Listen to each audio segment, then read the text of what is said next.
हम रोज निकल रहे हैं, हम रोड पे खून खराबा करने नहीं निकलना चाहते। ये पिटाई हो गई ना विधायक जी की, वो भी उठा है, जो कोऑपरेटिव बैंक वाला है वो भी उठा है सदन में। शिक्षक भर्ती का सदन मीडिया चुप है।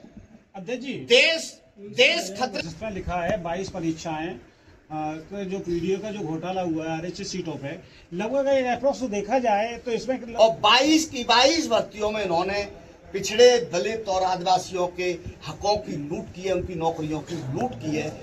प्रेस वार्ता का उद्देश्य ये है कि जैसा कि माननीय राष्ट्रीय अध्यक्ष श्री अखिलेश यादव जी ने पीडीए का नारा दिया था, और ये जानकर दिया था, ये सोचकर दिया था कि पिछड़े की, दलित की, आदिवासी की भारी हकतलफी इस भारतीय जनता पार्टी की सरकारों में हो रही है। तो उन्होंने हम लोगों को निर्देश दिया था, विधायकों को निर्देश दिया था, जिलाध्यक्षों को निर्देश दिया था, एक एक कार्यकर्ता को निर्देश दिया था कि गांव-गांव जाइए, गली-गली जाइए, पीडीए को जगाने का काम कीजिए। अब ये सरकारें संविधान को नहीं मान रही और संविधान को एक तरफ करके ये पीडीए की लूट कर रही हैं, उनकी नौकरियों की, उनकी हकतलफी कर रही हैं। तो हम लोग लगातार उनको जगा रहे थे। फिर उसके बाद ये सारे सबूत इकट्ठे किए। विपक्ष के पास बहुत सीमित साधन होते हैं, उनकी व्यवस्थाएं होती हैं कि वो सारी चीजें एकदम नहीं निकाल के ला सकते। आज हमने प्रेस कॉन्फ्रेंस की है कि 22 भर्ती ये लोग किए हैं, और 22 की 22 भर्तियों में इन्होंने पिछड़े दलित और आदिवासियों के हकों की लूट की है, उनकी नौकरियों की लूट की है। वो सब हमने यहाँ पर रखा है, वही लेके हम आए थे। हमने उसके सारे डिटेल अभी आपके सामने रख दिए हैं। उन डिटेलों तक आप उसे रखिए, और हम तो ये वो सब हमने यहाँ पर रखा है, वही लेके हम आए थे। हमने उसके सारे डिटेल अभी आपके सामने रख दिए हैं। उन डिटेलों तक आप उसे रखिए, और हम तो ये मानते हैं और अनुरोध करते हैं मीडिया से कि जब जब लोकतंत्र खतरे में आए, जब जब जनता की हकतलफी हो, जब जब जनता को कुचला जाए, तब तक हमेशा मीडिया आगे आया है, प्रेस आगे आई है। इसकी बड़ी जिम्मेदारी है, जो सच है उसे आगे रखें, उसे आगे लाएं, उसे जनता के सामने रखें। और हम लोग जनता के बीच में जा रहे हैं, जनता को जगा रहे हैं, जनता को लेके इस बेईमान सरकार को हटा। अध्यक्ष जी, एक आपके पास मैं किताब देख रहा हूँ, जरा उसे दिखाएं और हम लोगों को, और जिसमें लिखा है 22 परीक्षाएं तो जो पीडीओ का जो घोटाला हुआ है आरएचएस सीटों पे, लगभग अप्रोक्स देखा जाए तो इसमें कितनी सीटों पे घोटाला हुआ होगा? 22 परीक्षाओं का एस्टिमेट निकाला जाए पूरा अप्रोक्स? पूरा निकाल लेंगे तो करीब ये हुआ है 11,514 मैं जो आपको दिखा रहा हूँ उसी पे प्लस है। मतलब ये हमने मिनिमम लिखा है, क्योंकि कोई बात जो हम कहें वो सच से कुछ ज्यादा हो। 11,514 प्लस नौकरियां इन्होंने लूट ली, पिछड़े की, दलित की और आदिवासियों।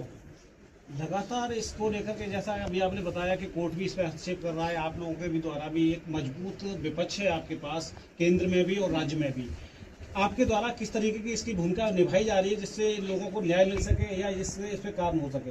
आगे की प्रक्रिया क्या रहेगी आपकी? हम चाहते हैं बिना कानून हाथ में लिए, गांधीवादी तरीके से पिछड़े, दलित, आदिवासी, गरीब, कमजोर, किसान, मजदूर, सारे वर्गों को इकट्ठा करके जो इस लूट में शामिल चंद लोग हैं उनको छोड़कर सारे देश के किसान को, कामगार को, पिछड़े को, दलित को, शोषित को, वंचित को, आदिवासी को, गरीब को, मजदूर को, सबको लेकर और सबको जगाकर इस सरकार को गांधीवादी तरीके से संवैधानिक प्रक्रियाओं के तहत सरकार को बाहर करें। सर आपकी सरकार है, आप मुख्य विपक्षी है, तो आपने आज इसको सदन में क्यों नहीं उठाया अभी तक? सदन में बहुत बार उठाए। ये पिटाई हो गई ना विधायक जी की, वो भी उठाए, जो कोऑपरेटिव बैंक वाला है वो भी उठाए सदन में। शिक्षक भर्ती का सदन मीडिया चुप है। अध्यक्ष जी, देश खतरे में है, और जो संस्थाएं थी जिन पर जिम्मेदारी थी देश बचाने की, वो सब चुप है। क्या जो रणनीति तैयार हो रही है जो 2027 के चुनाव से पहले होगी, जो अभी कह रहे थे कि आप विपक्ष जो है मजबूती से आएगा, कि कितने समय के बाद ये विपक्ष जो रोड पे आएगा? हम रोज निकल रहे हैं, हम रोड पे खून खराबा करने नहीं निकलना चाहते। अध्यक्ष जी, हम रोड पे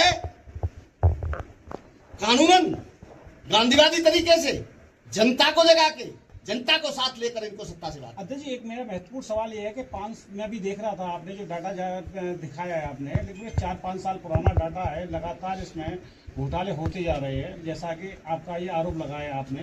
तो इसमें आप गांधीवादी तरीके से, तो आपने पहले भी इसमें भूमिका निभाई होगी, इसका क्या निष्कर्ष निकला आज तक?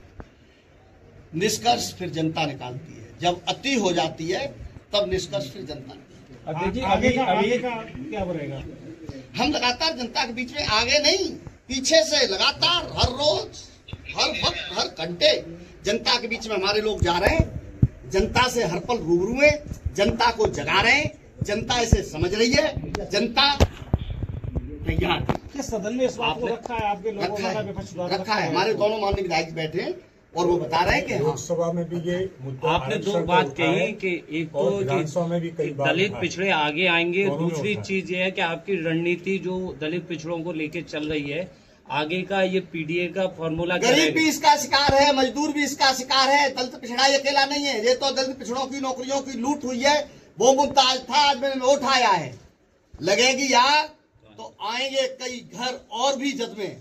इस शहर में अकेला हमारा मकान थोड़े ही है। जब ये अनाचार अत्याचार की पोजीशन होगी तो उसमें कोई पिछड़ा दलित नहीं रह जाएगा, हर व्यक्ति आएगा। बस ये है कि कौन कितने दिन बाद सोचेगा इसको। एक लास्ट सवाल है मेरा कि राजनीति में जातिवाद कब तक चलता रहेगा? जाति के नाम पर लोगों को कब तक लड़ाया जाएगा? चाहे बीजेपी हो, चाहे सपा हो, चाहे कोई भी पार्टी हो। इस वजह ऐसी लूट किसी भी देश की और पार्टी ने, हालांकि मेरी कोई जिम्मेदारी नहीं है उनकी जिम्मेदारी लेने की, जी पर जो लूट भारतीय जनता पार्टी की सरकार कर रही है दलित पिछड़े और आदिवासियों के खिलाफ, मेरी कोई जिम्मेदारी नहीं है किसी और सरकार की जिम्मेदारी लेने की। लेकिन मैं कहता हूं किसी सरकार की दिखा दीजिए, ठीक कहीं से ढूंढ दीजिए, ठीक है। पूरे देश में ढूंढ दीजिए।